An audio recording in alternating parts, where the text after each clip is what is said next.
Okay.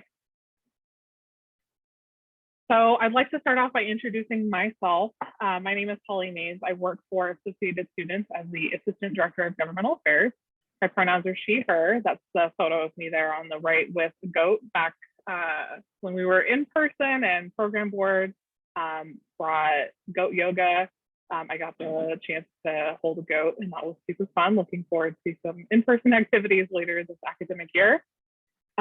So some other info about me is that I currently advise the Committee on Committees, the Internal Affairs Committee, External Affairs Committee, Lobby Corps, the Chiefs of Staff to the exec offices, as well as I'm one of the advisors to the Senate and to the Honorary Committee. This is a very poorly pixelated, poor image of our AS org chart. I screenshot it, so it was totally my fault. But here, I just wanted to briefly introduce you to kind of the structure of our department.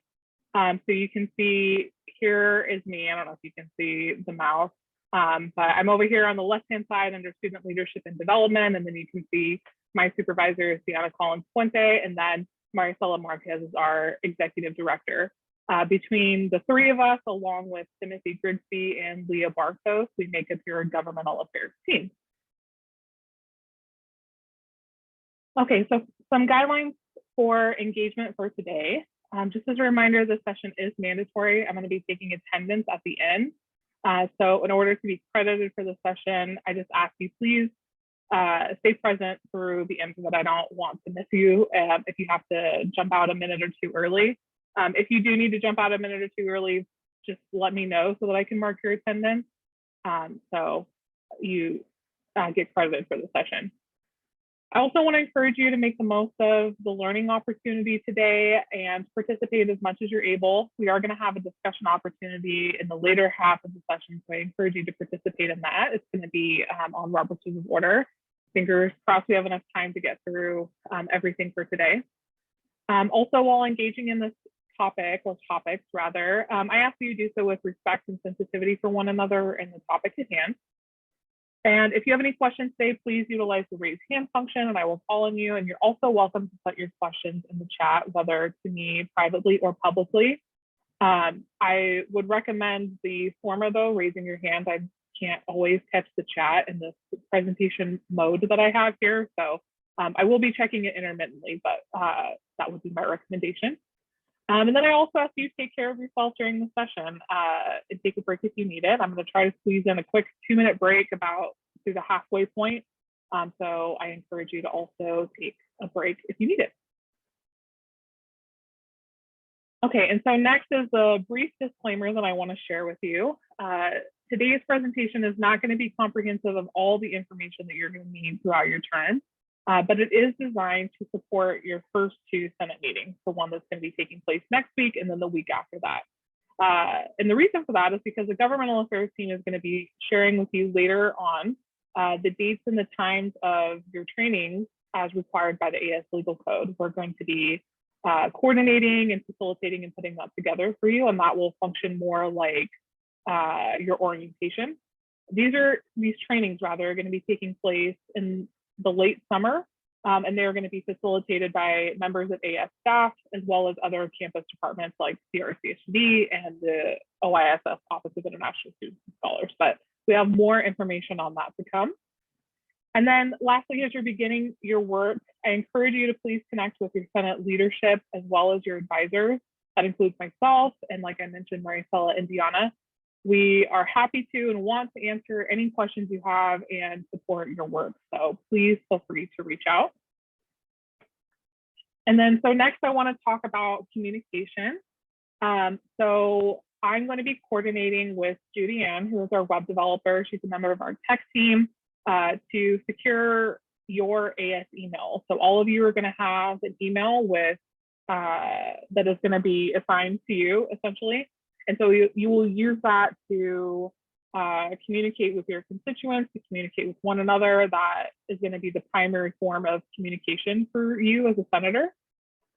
Also, that is the email that's going to be added to our AS listserv. So that's going to be the email that you will use to receive agendas, to review minutes, and anything that goes to the exec Senate listserv. So I will be getting that information to you as soon as possible. And that's also going to count for your AS Slack accounts. That's another mode of communication that the department uses. If you weren't familiar, our campus is subject to the Public Records Act.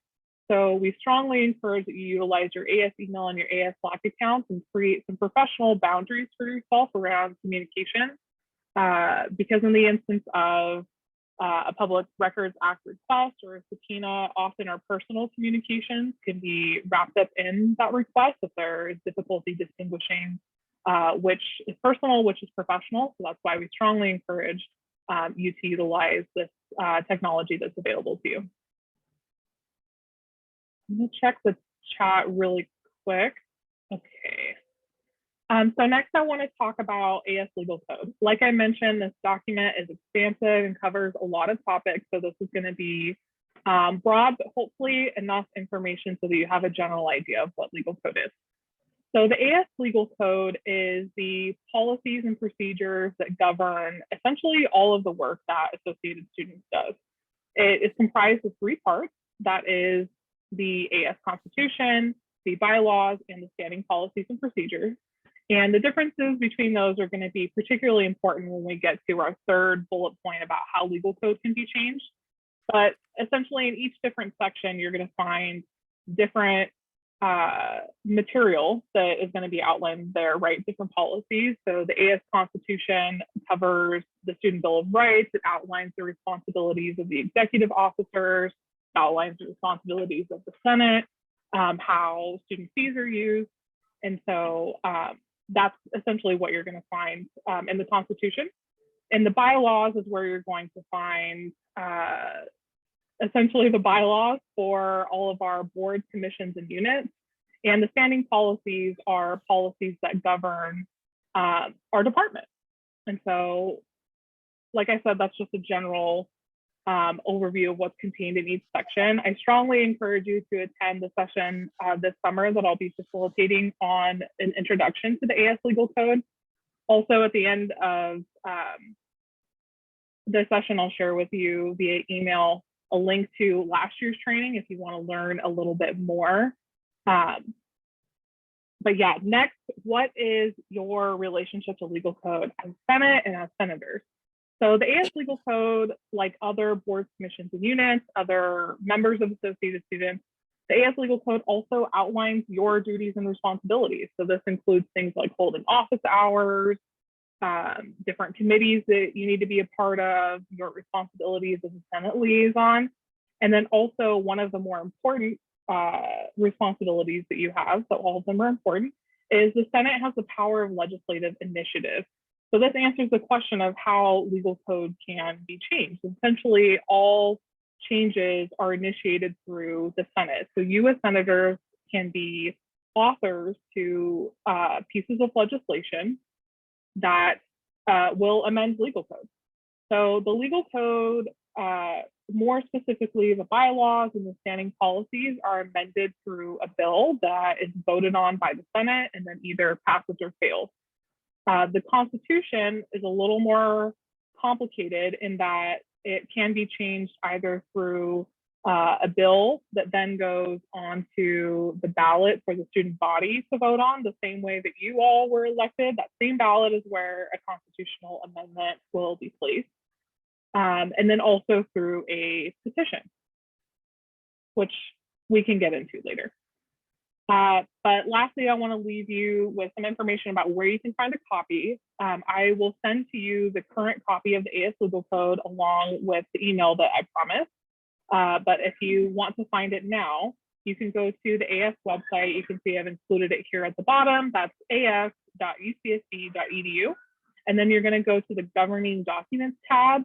And then you will see a window that has on the left-hand side the legal code, and then on the right side the financial policies and procedures. And you can click to download the legal code on the left-hand side there. And you can take a look at it and just orient yourself with it. essentially what's going to happen after a bill is passed, and so this will help you more identify my role within the Senate, is formally I held the position as a legislative liaison for associated students. So that primary role was to update the AS legal code. So essentially, once you all would pass a bill that amended legal code, I was a staff member that would hold on to the master file and would enter in those updates. And every year, the updates that are compiled turn into the legal code that you then see on the website. So because that position is still vacant, I am working on that again this year. And so I will have for you within a month or so. I have to wait until the current Senate closes out.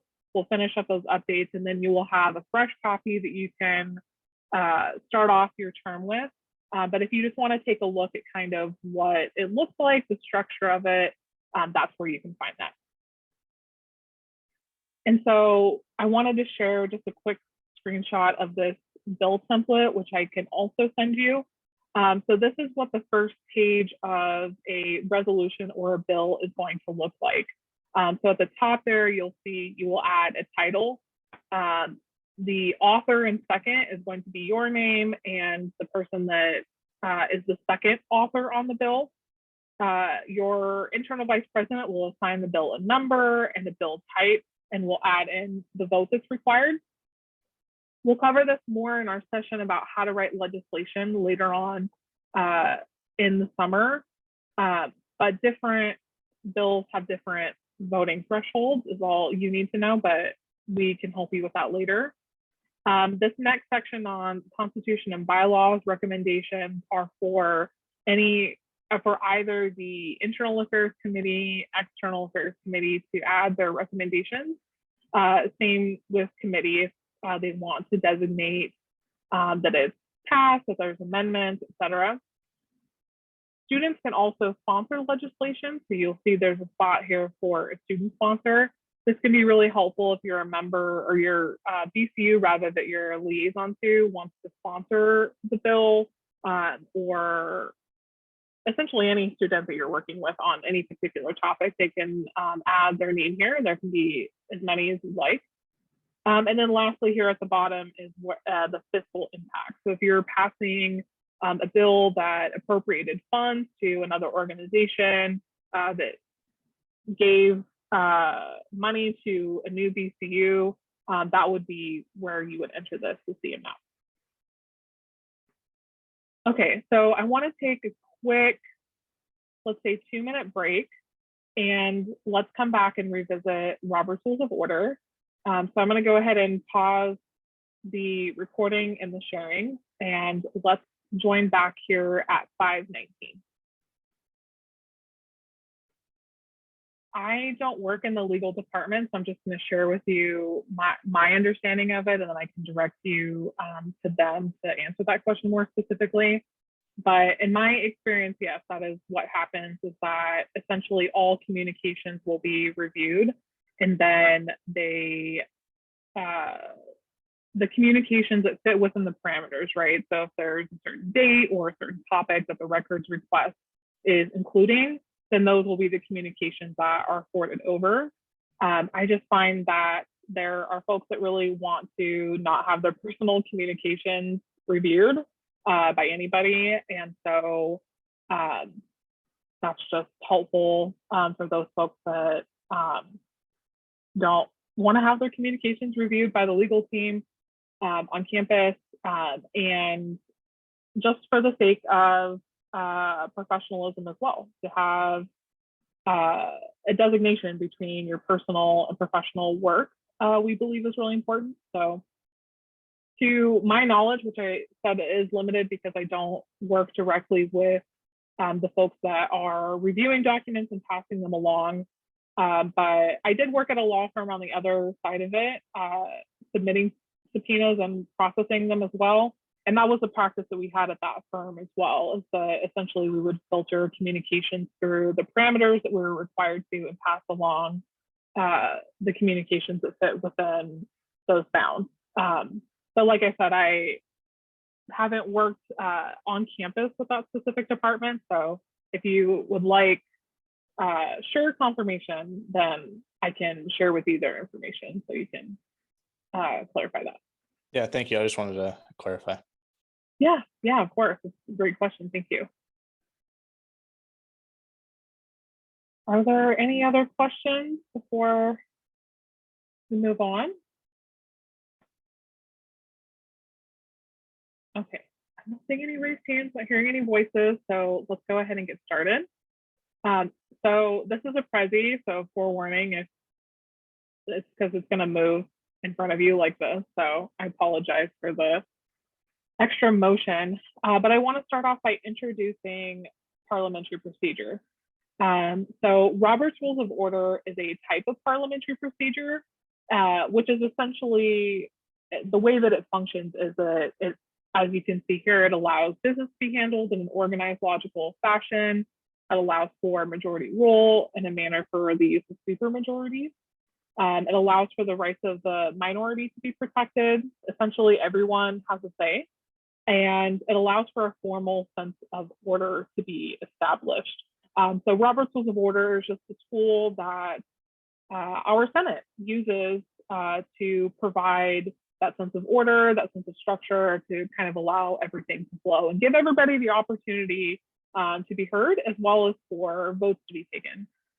In the Senate, as well as all of our BCUs, like I said, we are a nonprofit, and so all of our minutes are made public, and along with that means that we record all of our votes. So this allows for our votes to be calculated in an efficient and transparent way. And so, like I said, this is the tool that we use for that. So as you can see here in this Prezi, off to the side are amendments as well as objections. So what I really want to give you all the tools for right now is to go through the standard procedure. And then I want to give an opportunity for us to practice that. If you would like to see my presentation on this entire topic, I have done a session on this that is also recorded, and I can share that with you. And then we will be doing another session live later this summer when we do the training. But I think that this will be the most helpful for your upcoming Senate meetings so that you can kind of work through this procedure. So your chair is going to start off by sharing that the floor is now open, right? So assuming that you all have attended at least one Senate meeting, you may have seen kind of how this is going to look as far as the meeting goes, right? So there will be an opening. Right now, we read the land acknowledgement that was passed by a resolution earlier this year. It's an acknowledgement of the Chumash and their land. And then your chair is going to go into discussion, or I'm sorry, going to go into attendance, and then you're going to move through the agenda. So this is going to look like absences, proxies, and then you're going to just move through the rest of it. So as you are moving through the agenda, everything is going to start with an open floor. And your chair will designate that by saying the floor is now open. And then from there, that is when you all as senators have the opportunity to make a motion. So right now in this virtual Senate that we are in, your IVP is going to have a series of guidelines or rules that they are likely going to ask you to follow to help maintain some of that order. Right now, what that looks like is senators utilizing the raise hand function on Zoom to make motions, to add comments. And so I imagine that that will be similar as we move forward with your Senate. And so you will essentially utilize the raise hand function. The chair will call on you, and at that point, you will then state your motion. So this could be, I motion to approve the absence of Holly Mays, using my name, until 8 p.m. Or if you're motioning to approve a resolution, right? I motion to pass the resolution. I motion to bundle and approve all of the board, commission, and unit minutes, right? That is when you will state your motion. That's kind of what it looks like. And then for all motions, there needs to be a second. So this also is going to be done through the raise hand function. And so your chair will ask after the motion, right? Like, I have a motion to excuse Holly Mays until 8 p.m. Is there a second?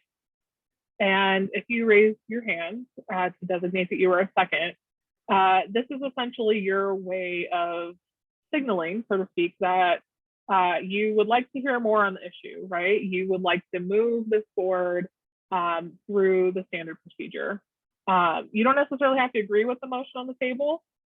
You can vote no while seconding the motion if you would like, but it's essentially the way that we achieve consensus, right? So there's one person that is in favor of the motion because they made the motion.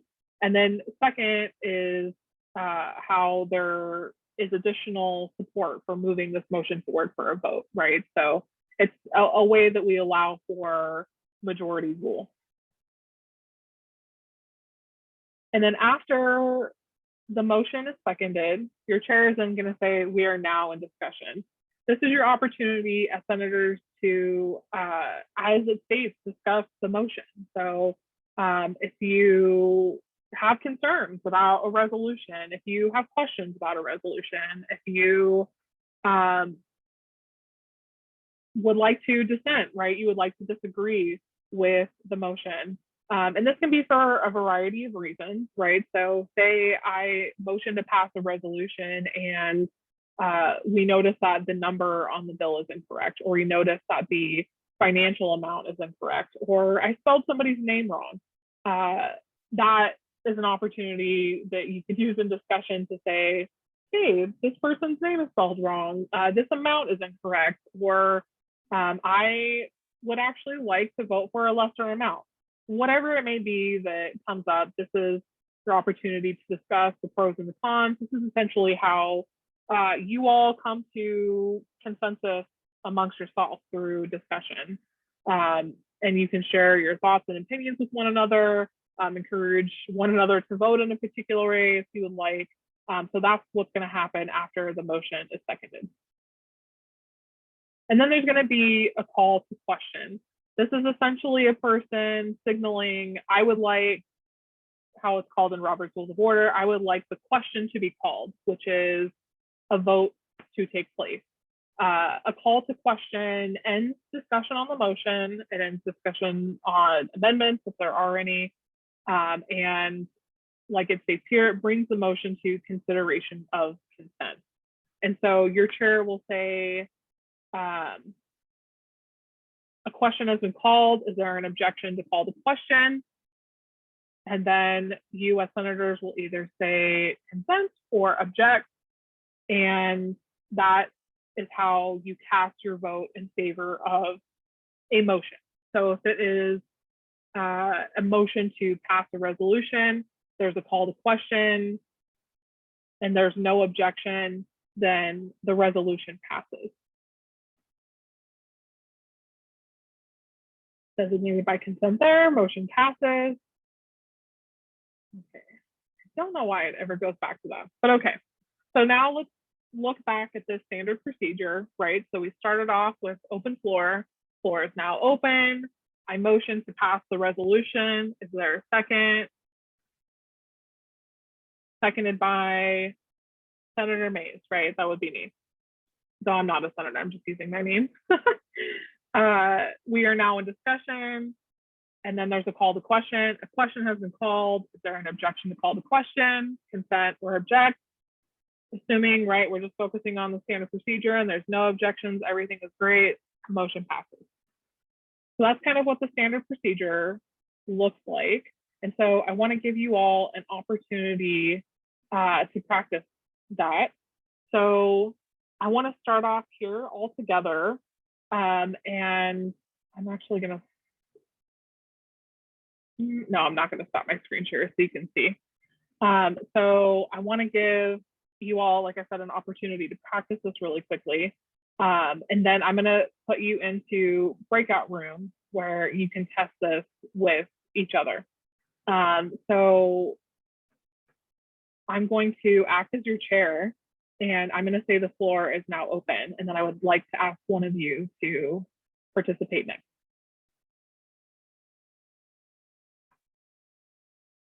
Tyler.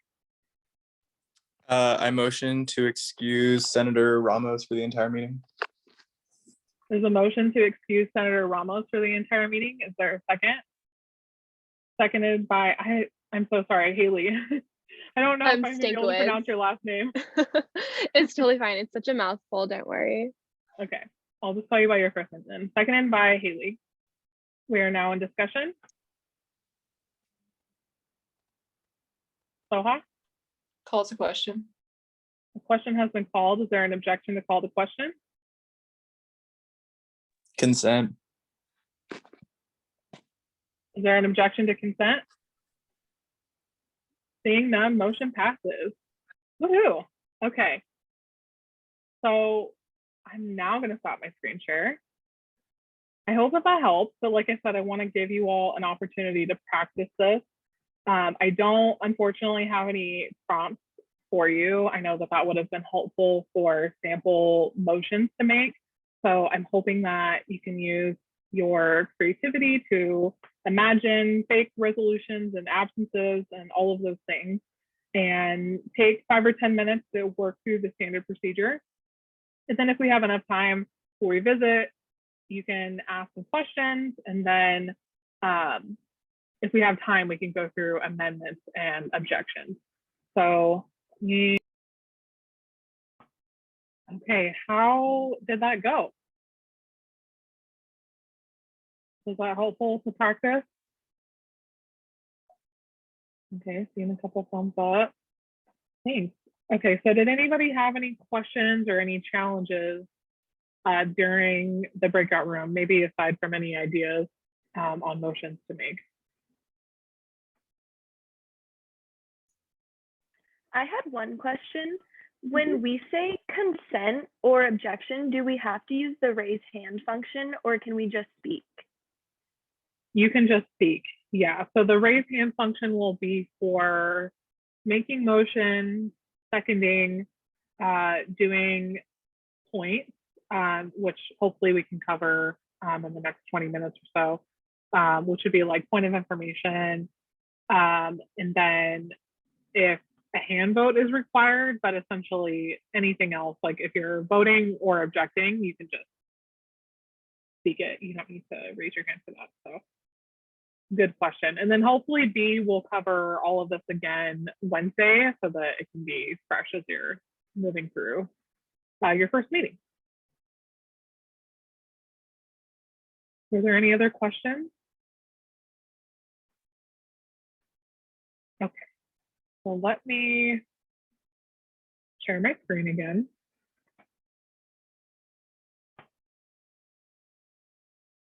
And I'll share this presentation with all of you again so that you can review it. But like I said, I also did a presentation on this last year. So if it's easier for you to watch the video on this again, feel free to do that. But otherwise, let's go ahead and get started. I'm actually gonna move this so it doesn't block my objection side here.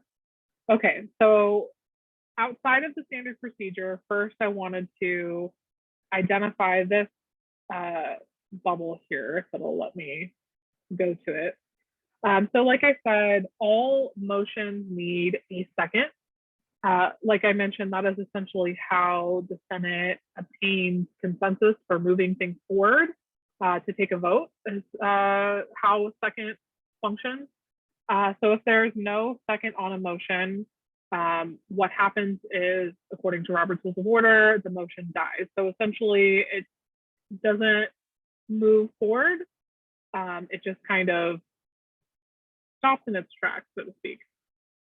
Once a motion dies, you will need to make another motion. So if it were on passing a resolution or excusing an absence, you won't be able to like resume where you left off. It will need to be started over. Tyler, I see your hand. So I don't think this ever happened when I was on the 70th Senate, but what okay, if there's a motion and there's no second, how long do you have before the motion dies, or is that up to the discretion of the chair? Yeah, so it is up to the discretion of the chair, but essentially it's pretty quick because the chair will just move on, right? So if it's motion to pass the resolution, is there a second, and then nobody seconds, then they're probably not going to wait for, longer than 10 to 20 seconds before saying the motion dies and the floor is now open. But theoretically, your chair could decide to wait longer. I just haven't seen it take too long, because they're trying to facilitate through the meeting, so they don't often wait too long. But that's a good question. Thank you.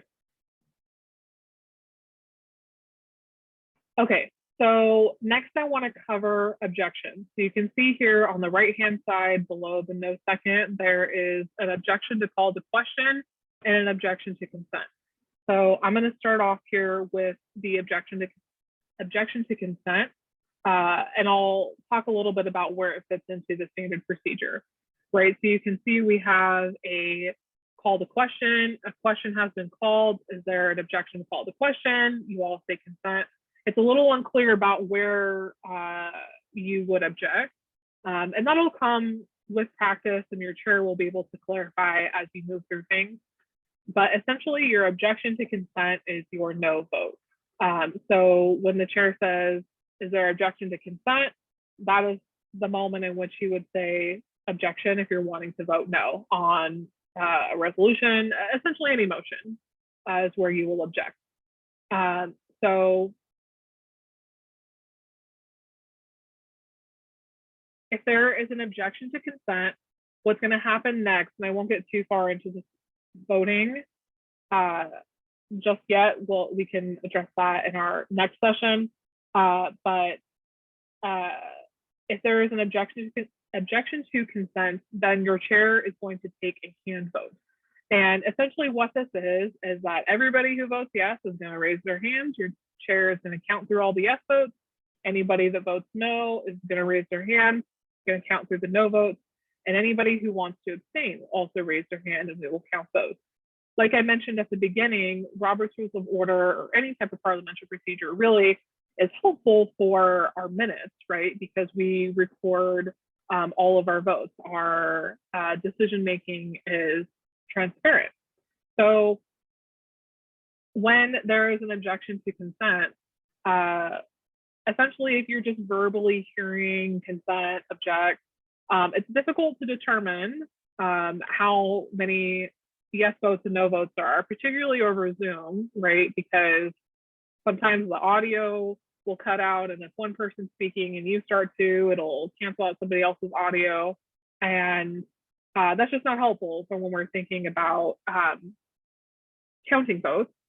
And then the second reason is because different, like I mentioned when I was talking about the legal code, different pieces of legislation, different motions also have different voting thresholds. So some motions have a voting threshold of 50% plus one, some will have 2/3, and some will have 3/4.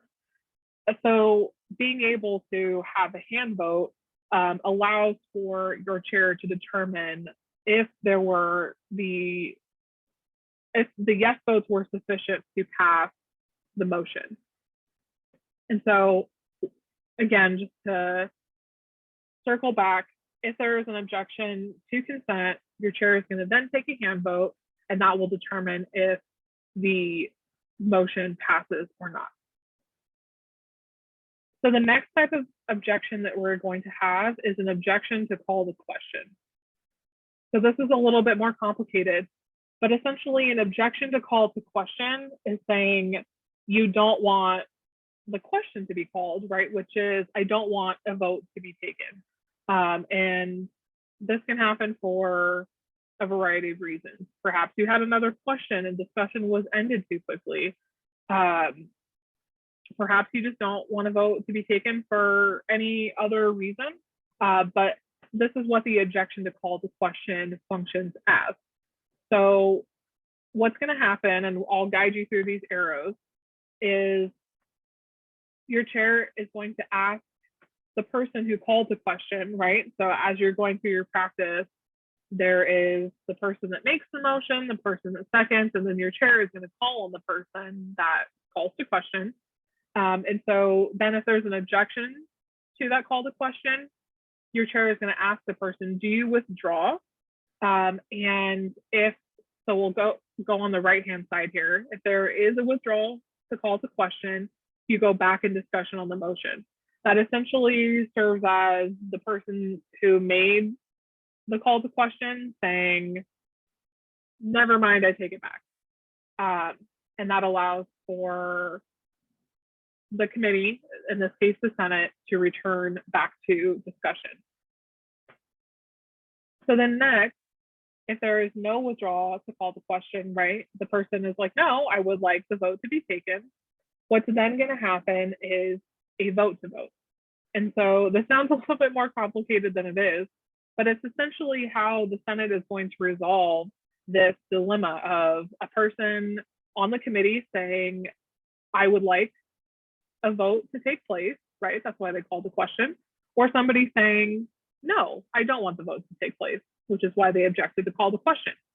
And so the vote to vote is essentially the committee voting on whether or not we're going to take a vote on the motion.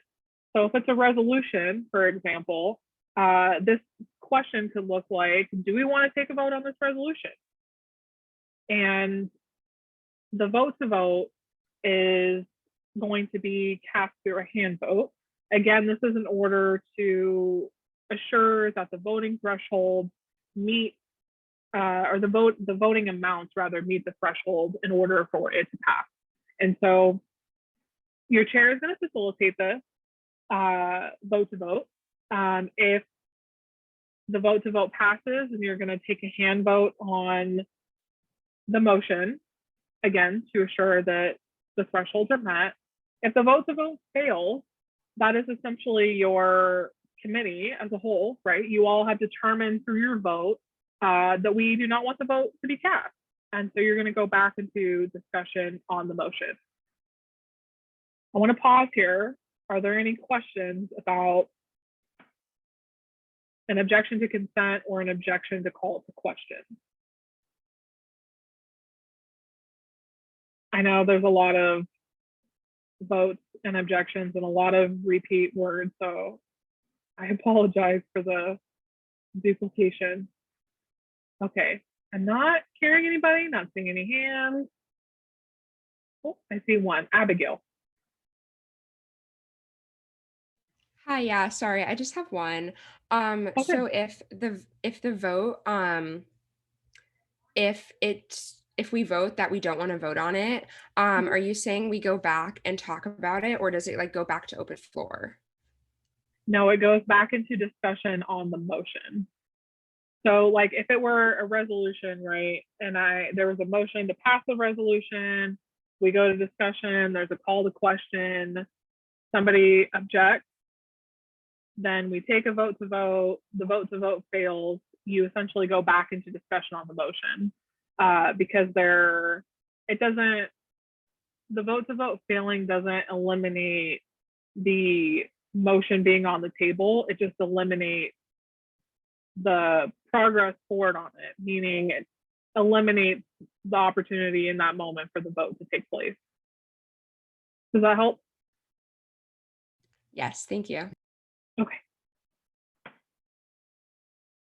Are there any other questions? Okay.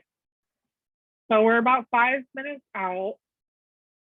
I'm going to actually stop here because I think that going through the amendments would take a little bit more than 5 minutes. So like I said, I don't want to run your time over. So like I mentioned, we're going to be doing another session this summer. I actually myself facilitate the workshops on the AS legal code, how to write legislation, and on Robert's Rules of Order.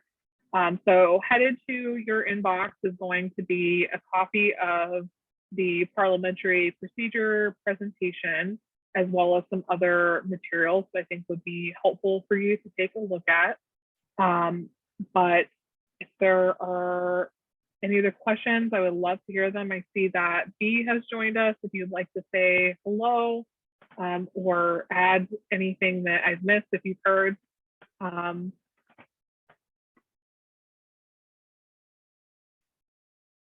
maybe she's in the background. That's okay. So yeah, does anybody have any last questions, last thoughts before we sign off for today?